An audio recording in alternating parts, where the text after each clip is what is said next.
Hello, everybody. This is episode 3 of Nux Talk. This is Kyle and Thomas back with you, and today we're going to be going over the 2-game series against Calgary. Obviously not the result we wanted from this 2-game set, but we'll take a deeper dive into it and give you our thoughts. So, Kyle, looking at Game 1, what is your overall reaction from the game? Well, I think to start with, and focusing on Game 1, it has to be special teams. Calgary goes 3 for 6 on the power play. I believe the Canucks go 0 for 5, and we lose 3-0. We're 0 for 15 on the power play. We haven't changed it since last year, and I think that's really what the series boiled down to. And particularly the first game, 5-on-5, I thought it was competitive, and just like the second game of the Edmonton series, special teams lost us the game. We can complain about the reffing, we can complain about all this external factors here, but the reality of the situation is this. The Canucks haven't scored on the power play, and we're killing penalties at about 70%, and that's not a very good winning combination. I think you hit the nail on the head right there. The power play has been the biggest weakness so far. It's definitely losing us games. You watched that first game on Saturday night, and 5-on-5, the teams were pretty much even. No one scored an even strength goal. And so I don't know what's wrong with the power play. There's things I don't like about it, obviously. I think first unit's playing too much. I think they're not moving. I think John Garrett broke it down on last night's game best. You see him drawing on our power play, and no one's moving. They're moving 2-3 steps in each direction, and how easy is that to defend? You play your box, you play your diamond, and you just stay still. Markstrom, he has to move left, right, and then when Quinn, they're doing all these back passes, but he doesn't have to change his angle. He knows what general direction he's moving to each time. Yeah, and that's a good point, and I think really the turning point or the nail in the coffin in that game was the 5-on-3.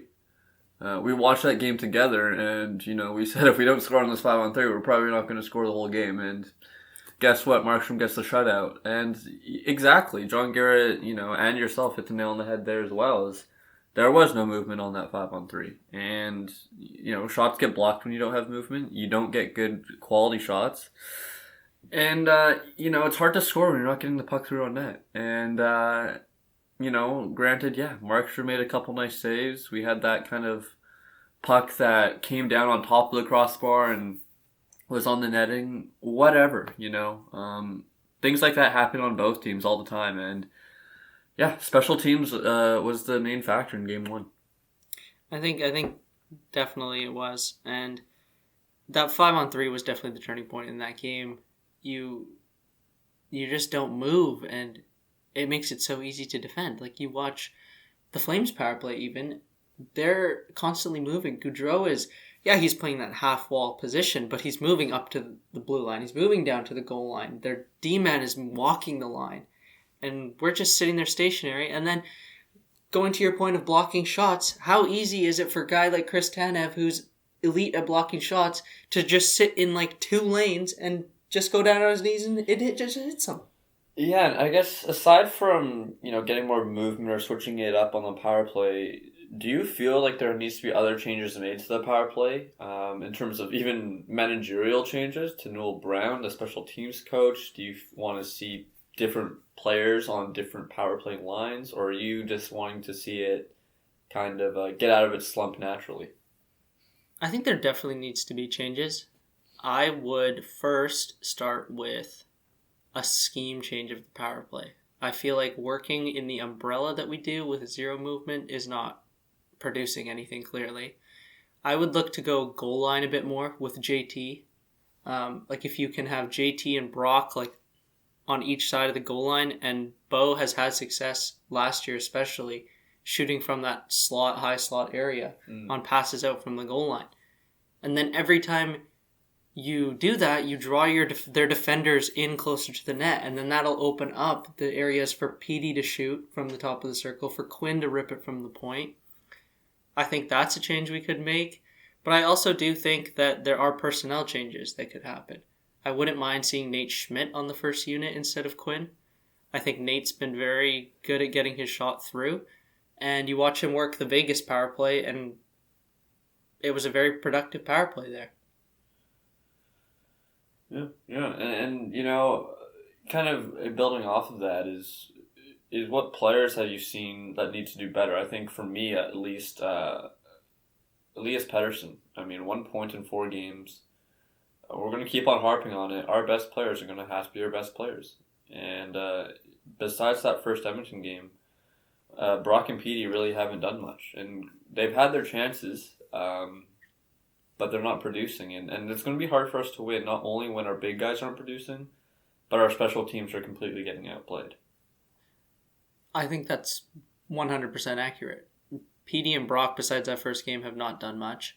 You could say it's because they haven't had their full line together, and JT finally came back. And maybe you could say, first game with JT, like, there's excuses that you can use and go down the line, but the bottom line is that they just haven't done anything. Yeah, and let's shift our gears to the second game here. Last night's bout. We lose 5-2. We come out with intensity, with a lot of vigor.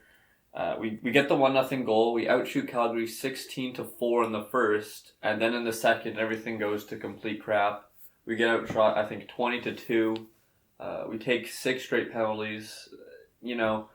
Travis Green was asked what happened in that game last night, and he had a very simple answer for reporters. It was, we took 6 straight penalties and we turned the puck over, and that's why we lost. I didn't love the first goal that was scored against Demko, but other than that goal, I didn't really think he really had a chance on any of the other ones. What happened? This was the game that JT Miller came back. You're not going to drop 3 straight against all division opponents, yada, yada, yada. You come out so strong, and then in the second and third, it kind of unravels. How did you see the game going?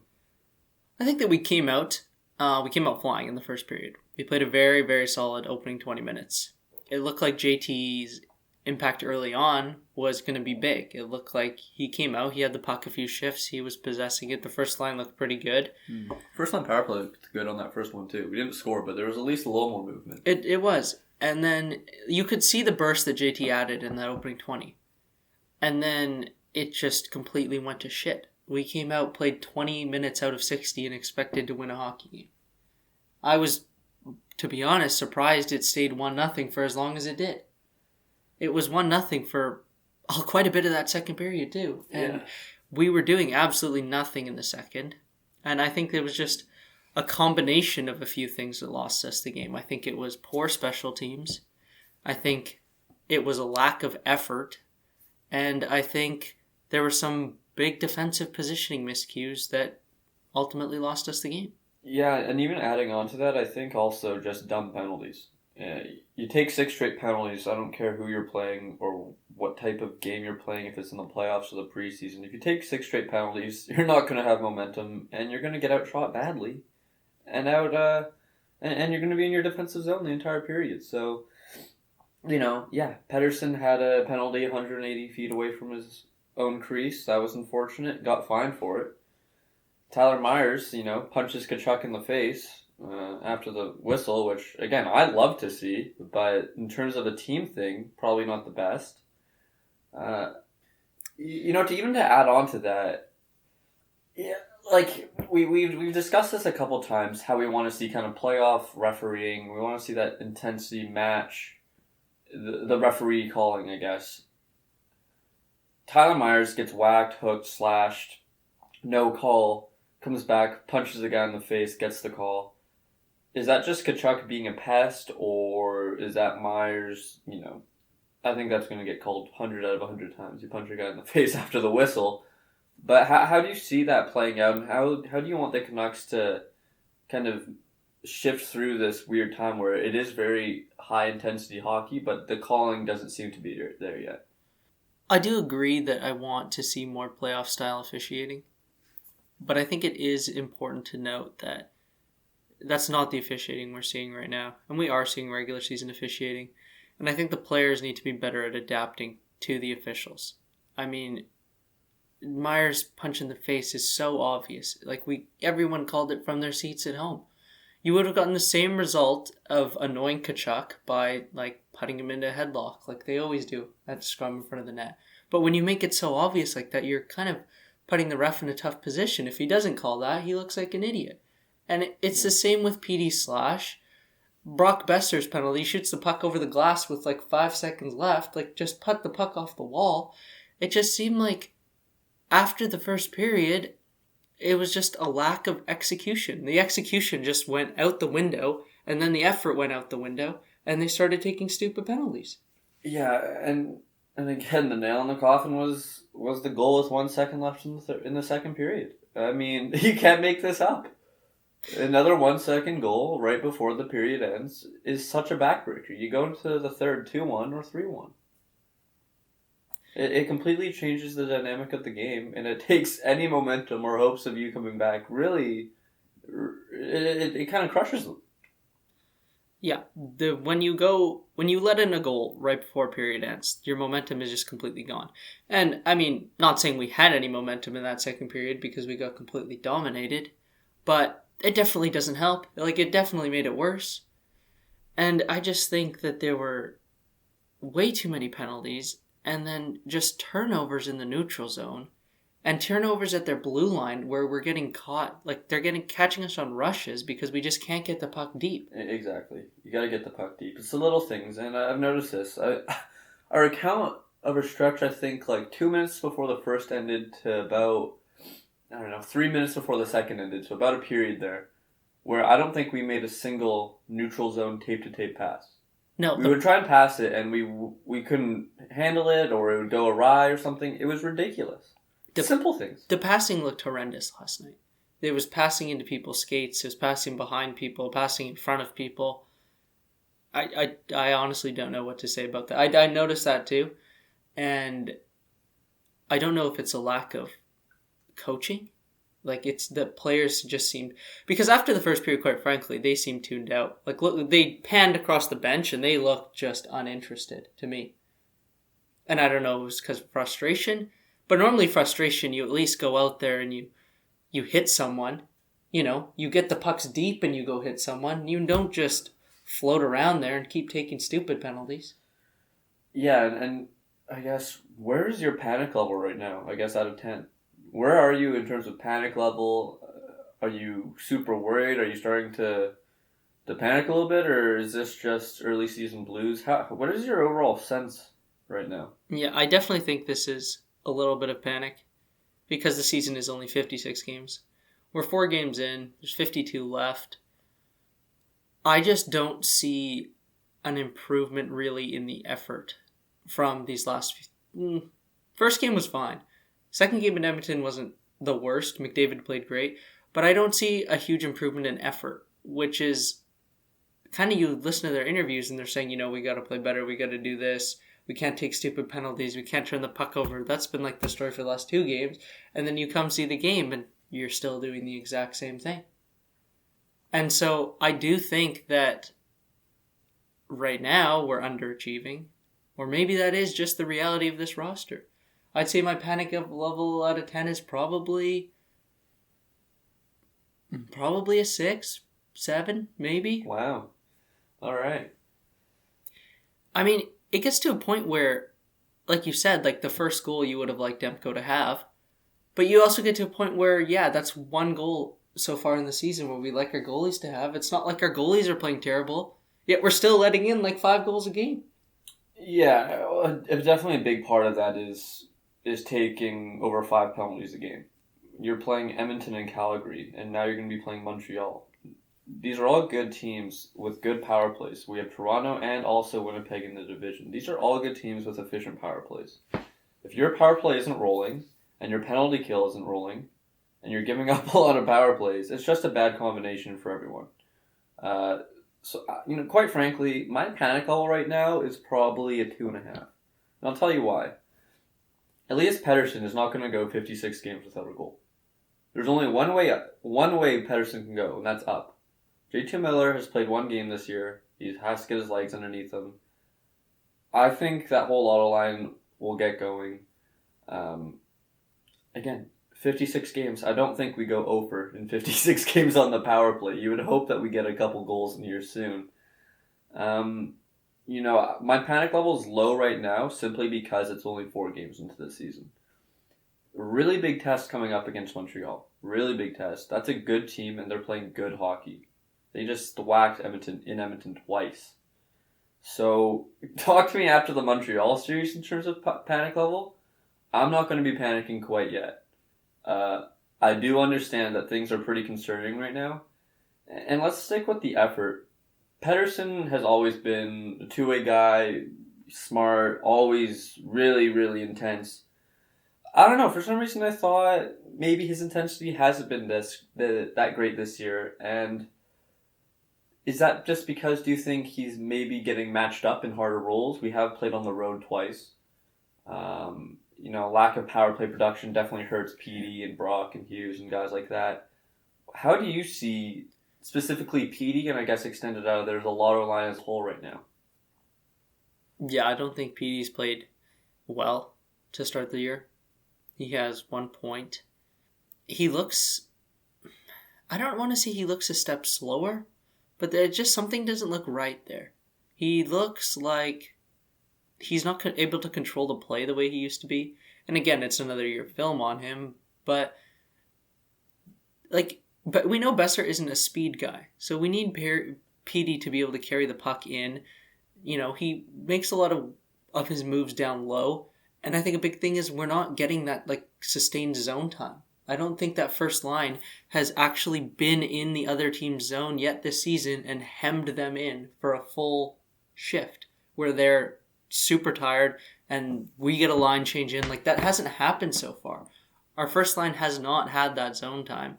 And yeah, JT hurts and having him back is great, but Petey needs to get going here sooner rather than later. I mean, you can't just play like this and expect to win games. Yeah, and I think even to add on to that point, I just have felt like we've been slow, everyone's been slow. When you watch the games, it just seems like we're a half step behind. Any 50-50 battle, we're losing, and it's just, I guess, maybe how we're feeling and we're kind of internalizing that and putting it out into what we're seeing, but I don't know, it just seems like, we're kind of just playing with devil's money right now, and we need to turn it around. I think it has to start with special teams. You get some power play goals, you get a couple games where we kill off all the penalties, and even to add on to that, limiting penalties. You can't average over 5 penalties a game against these teams. And they're stupid penalties. You just can't. Even if they average 20% against you, that's still 1 a game. That's unacceptable. Yeah, I think we have been slow this season to start. And a part of that goes to me, and I look at coaching, and I wonder, to me last night it looked like Travis Green lost his team after that first period. And I know the first game against Calgary, we didn't play bad 5-on-5, it finished the game even, but we do look slow, and we do look a little bit like when the third period comes around, we're not conditioned as well as these other teams.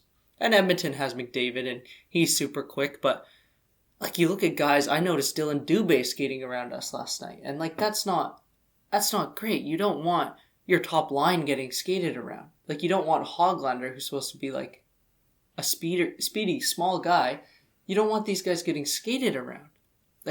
When we enter the zone, we come in with not much speed. It seems like most teams' D-men kind of just stand us up so far. Yeah, and again, I don't know about Travis losing the bench. It is hard taking 6 straight penalties. That is going to kill any momentum that you had. And yeah, I don't know. It just seems like... to me, it seems like watching some of the games when the Canucks struggle and then when the Canucks are playing well, this team is structured that we ride those top guys.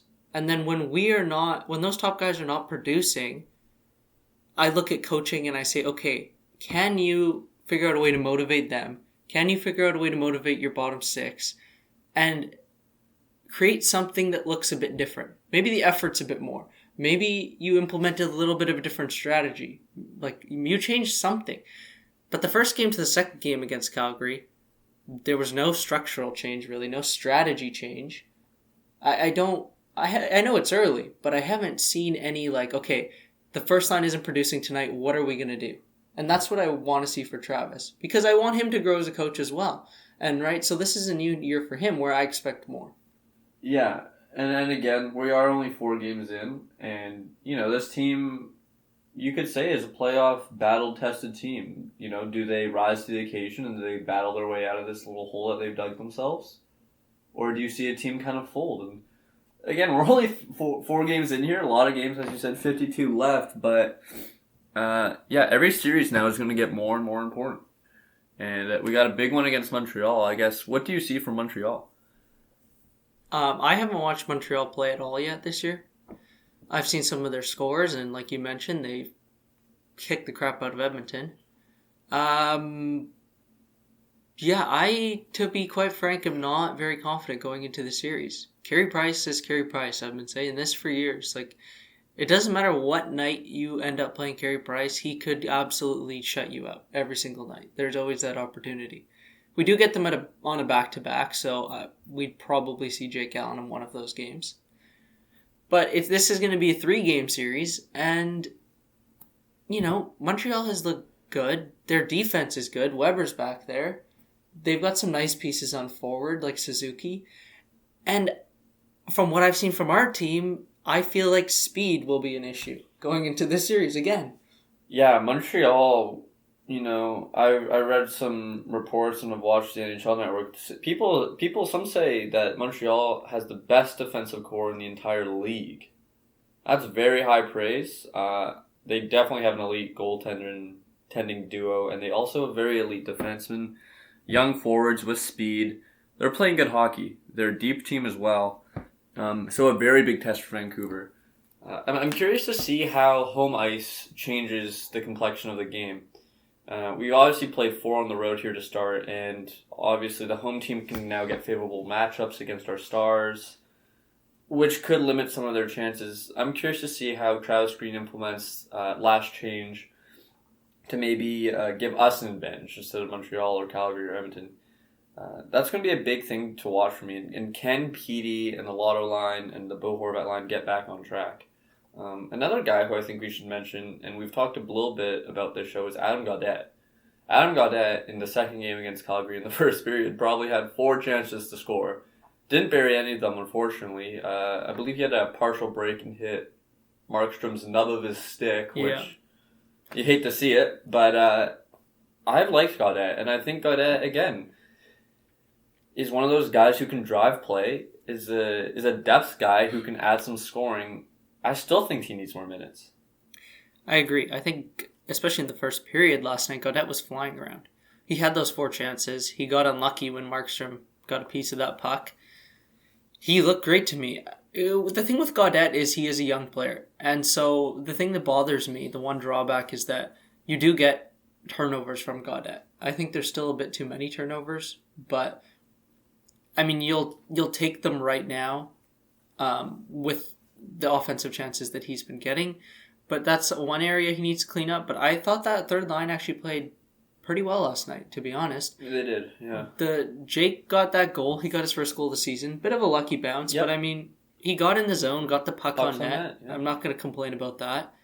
I guess going a little bit back into the second game, some individual performances. As a team, it wasn't the greatest game, but we both thought that Tyler Myers had probably his best game of the year last night. Yeah, and, Tyler Myers gets a lot of hate, and quite frankly, it's most likely because of his contract. I think if the guy's making $4.5-3 million, I think we're saying Myers is really good. He's just kind of under that microscope like Louis is in a lot of cases. Myers had a great game last game. I've always noticed it, and I think we've both noticed it. When Myers is moving his feet, he's being physical, he's into the game. He's a very solid top 4 defenseman. Obviously gets kind of a lucky shorthanded goal, although really nice play. Gets the poke, starts skating.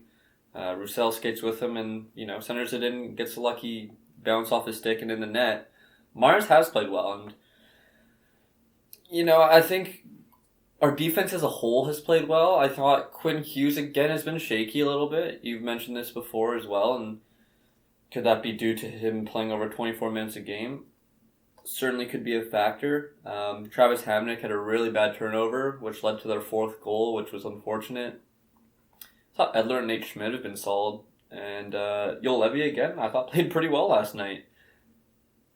It's hard to single out individual guys right now, simply because I think the answer is really easy. How to get better. You got to score on the power play, and you got to kill penalties. Yeah. And 5-on-5, I don't think anyone would tell you that we've been dominated.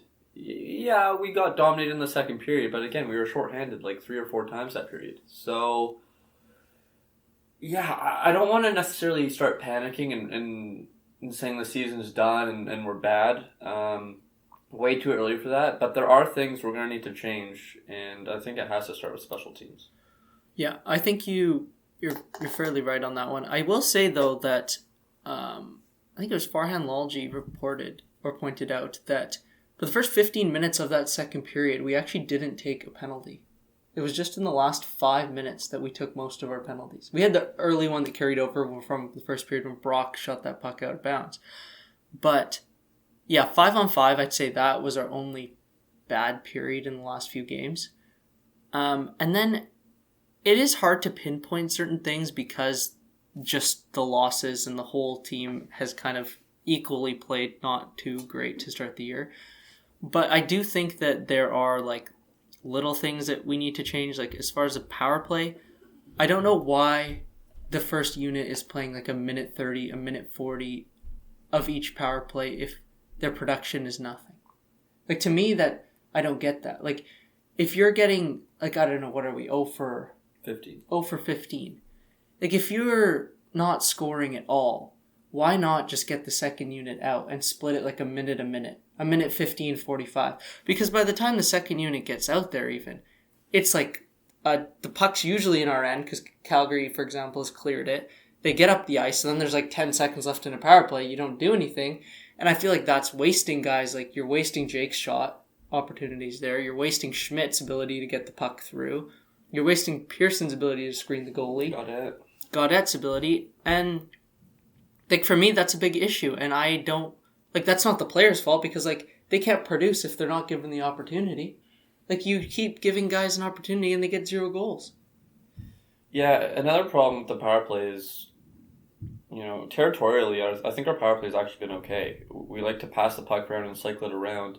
But what that does is not only does it not create really shot opportunities, but it also wastes a lot of time. Yeah. So Calgary will clear it with 30 seconds left. Our guys will be tired. Yeah, they get the puck with 20 seconds left. And, you want to say, Travis, put the second line out there. But you're not going to put the second line out there when you have possession in the offensive zone with your first line out. So I think it has to be, we need to get more shots on the power play. We need more movement. And, yeah, quicker shifts. Yeah. I also don't... I thought there was an interesting coaching change when we pulled the goalie with 4 minutes and like 40 seconds left. And so basically from 5 minutes to the end of the game, like I completely agree you need to score. You want your best players on the ice. But I think Sportsnet put a shift tracker on the bottom. Yeah.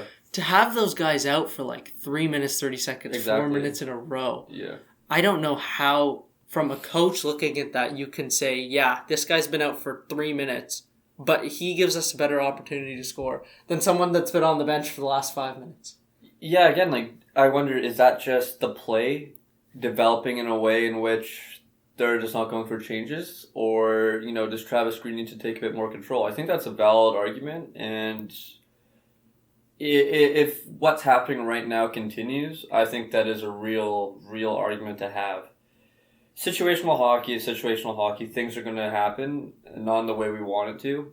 It's a fast game, obviously, but yeah, it is curious to see the minute breakdowns here, and against a deep team like Montreal, upcoming, we're going to need to spread the wealth, and Montreal has 4 good lines that they can roll. They have 3 good defense pairings, and they have 2 good goalies. There's not going to be an easy game there. And, it's time for our power play to get going, but it's really a time just to play good hockey. Tape-to-tape passes, get the puck in, smart changes. Don't turn it over at the blue line. Get it deep, it's frustrating. I don't think we've had many opportunities around the net. Not many second chance opportunities, you know.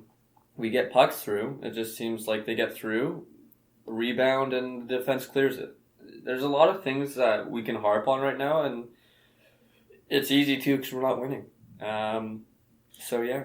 I think there's a lot of puck watching going on both ends. There's a lot of puck watching in our own end, and then like you just pointed out, a lot in the offensive end. Like the pucks get on net, there's rebounds sitting there, and it seems like everyone's kind of just coasting, standing. Like no one's getting those rebounds right now, and that's a big issue. And I think what you brought up is just the simple things. Exactly. We need to pass the puck better, not take penalties, get the pucks in deep, don't turn it over, and then see where we're at.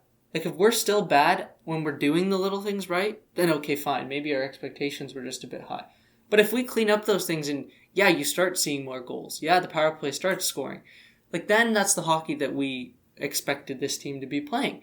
And so it is a bit fair to be, it is a bit harsh to be, like, criticizing every little thing right now because, like, just the bare roots of our game is kind of in shambles. And as soon as we get that figured out, I think we'll definitely get a better idea of where the team is really at. And Montreal will be a big test. I think an interesting thing also is the physicality. I noticed that against Calgary, who is generally a physical team, they have Kachuk, they have Lucic, although Lucic can't skate, but they have some of these bigger bodies in their lineup, and it was interesting to notice that in neither of the games that we played Calgary, no team had 20 hits. Whereas when we played Edmonton in game 2, like the hits were 30 to 20. It seemed that Calgary didn't even need to hit us. Like Kachuk, we saw like the one penalty the Myers took, and he took a couple runs, but like that wasn't even like playoff Kachuk. He wasn't even needing to throw the body around. And I think it's also interesting from like Vancouver's perspective in the sense that, you know, I've said it, I think you've said it, we want to get pucks in deep, play 200 feet from our own net. But we also, looking at the roster, we don't have the physical ability to just dump the puck in behind you and just go hit you into the boards. Like, in reality, that's not what we're trying to do. And yeah, our third line, Roussel, maybe the fourth line, Beagle, they can go in and win some puck battles, but we're not going to just dump it and try to wear you down as the game goes on. But I think that's where the veterans can teach the first and second line a little bit, is like, you know what, carrying it in every time isn't going to work. You don't have to dump it in and go kill someone, but just little chips off the wall. Just get the puck in the zone so we're not turning it over in the neutral zone as much. Yeah, and I guess, do you think necessarily, I don't really think we were a physical team last year per se, and we didn't really wear teams out. So in that case, I don't think much has changed from the guys we lost last year were Levo, Tanev, and Markstrom. None of those guys were necessarily big physical guys. Yeah. I think this is an issue, though, that I've wanted Jim Benning to address it in last year, like going into last year, going into this year. I think still in today's hockey, when it is getting faster, you need a couple of those bigger guys that can skate and that can play physical when needed to. That's the thing. I think in today's game, it's when needed to. It's not every game, because that's just not the reality of today's hockey. You're not going in and hitting people every single game. But when you need to, I think it can help in the sense of swinging momentum, especially. Like if you can slow the game down and try to grind out some shifts, you can kind of bring the momentum. And especially a game like last night's when we're taking penalties and stuff, you could try to swing it in that way. Yeah, I agree. And guys like JT Miller, again, will only get better. And he's a big physical presence for us, big leadership guy. He does everything for us, really. I guess some positives from the Calgary series. There are not a whole lot of them. One of them I saw was our face-offs, again, were very good. I think we're almost 60%. I know we were 60% for the first game. That's something that we can kind of rely on. And winning offensive zone draws, defensive zone draws, those are big for us. And will allow us to control the play a bit more. In terms of what else you've seen, have you seen any other positives? Or is there just a lot to work on? Well, I think there has been definitely some positives. I think the goaltenders the stats will not tell you that they have played well. But when you look at their play 5-on-5, I think the goalies they've been completely fine. Yeah. Holtby's looked pretty sharp. Yeah. Demko's one goal. Yeah, Demko Goudreau also had a couple pretty turnovers. sketchy plays with his stick in which he almost got caught out a couple times. And I think that's just chemistry and getting back into the swing of things. I mean, you have to remember, Demko's only played 2 games with a limited training camp and no preseason. So while all the teams are in the same boat, and it shouldn't be an excuse, and it is an excuse, our team might still be kind of gelling together and building that chemistry. I think getting to game speed with no preseason hurts the goalies the most out of anyone on the team. I mean, it's just a night and day from practice and being in games as a goalie. And that puck handling is huge because a lot of it is timing. And so when the timing's off there, you see like his vision, you know what he kind of wants to do, but it's just he's second guessing himself a bit right now. And I don't think that's something to overreact with, but no, it was definitely a good point. There could have easily been a couple of those that went in the back of the net last night. Yeah. I will say also that, I mean, 5-on-5 defensively, Hamannik's had a few turnovers, but I think Edler and Schmidt have played fairly well together in the first 4 games. I haven't really had any problems with that pairing, and I think that's interesting because last year and through the previous years with injuries and stuff, like we'd see guys like Stetcher come into the top 4 and guys like Myers come into the top 4, but play it, not where we wanted Myers to play. But now it seems like we have a solidified second pair that in times can play like first pair minutes, which we previewed at the beginning of the season. So I think that they've played pretty well. Yeah, I think a really big positive takeaway is our 5-on-5 game here. And the cool thing is I don't think Canucks have played their best hockey at all. No. Which is good because that means there's room to grow, obviously. I think our 5-on-5 game has been good, and again, this is a hope and kind of a prediction here. The Lotto line needs to be better, and I think they are going to be better. I think there's too much talent there for them not to at least improve slightly. Yeah, and it's not like they're completely getting shut out. They're having at least shots on net, and the power play at least is getting shots on net, and I think that's where it's going to stem from. Last year, we were a decent 5-on-5 team, but we had the 4th best power play in the league. I don't necessarily think our 5-on-5 game has dropped off, if at all. Maybe even has improved a little bit. We'll keep on repeating it. Story of the season is special teams. And when that gets figured out, I think we'll have a clearer picture on how this team is actually going to fare. Yeah, I think that's actually a very good point that people forget is we did have the 4th best power play in the league last year. And when you look at the way the roster is built and the way it's coached and just the talent, that is the style of hockey that you're going to see. If the power play is rolling, you're winning games. If the power play is not, then you're losing games. But we also have very good penalty killers. And same way that we hope the power play gets going, I mean, numbers won't, like you can't beat the numbers in saying we're not going to keep up the ridiculous penalty pace we're on right now. Something has to change where naturally our penalties that we're taking will start to decrease. And so that'll take hopefully a lot of pressure and minutes off those PK guys. And, it is early again. And, exactly what you said. Talk to us again after this Montreal series. I know I'm panicking more than you are right now. But this is a 3-game set, basically one more week of the season. And it's going to be a huge test of, okay, where really do we see this team finishing in the Canadian division? Yeah, just as you said, big test. And it's a really good opportunity as well as for the Canucks to get some wins under the belt. You have a 6-game homestand, 3 against Montreal, and then after that, 3 against Ottawa. Most people would have Ottawa probably the worst in the division, so that has to be at least 2 wins there, at least. If we can get 2 wins against Montreal and 2 wins against Ottawa, we'll be 500 at the end of the homestand. And that'll be kind of a neutralizing factor. And again, we're thinking a little bit longer term here. But yeah, I'm not going to press the panic button until this Montreal series is done. We'll see. It's going to be very competitive, some good hockey. And yeah. Yeah, I think that the Montreal series and the Ottawa series, against Ottawa, I want to see wins. Even in Montreal, if we drop 2 of the 3, obviously that's not ideal. But I think right now, because we are early, I just want to see some improvement in the play. That's the bigger thing. Like, if we don't win the game, fine. But if we only take 2 penalties, if we get 3 power plays, we score once, we play the same we've been playing 5-on-5, say we lose that game, I am fine with that because we're seeing improvement. And it is 56 games. Yeah, you need to win a bit quicker here. But again, you start 1-5, you start 1-6. you can still make a run. It's not like anyone's out of it. I completely agree. So that's going to do it for us today on episode 3. Just our thoughts on the Calgary series and a little bit of a look forward. We hope the Canucks can figure out some of these things and hopefully get some wins in Montreal. Thanks for listening.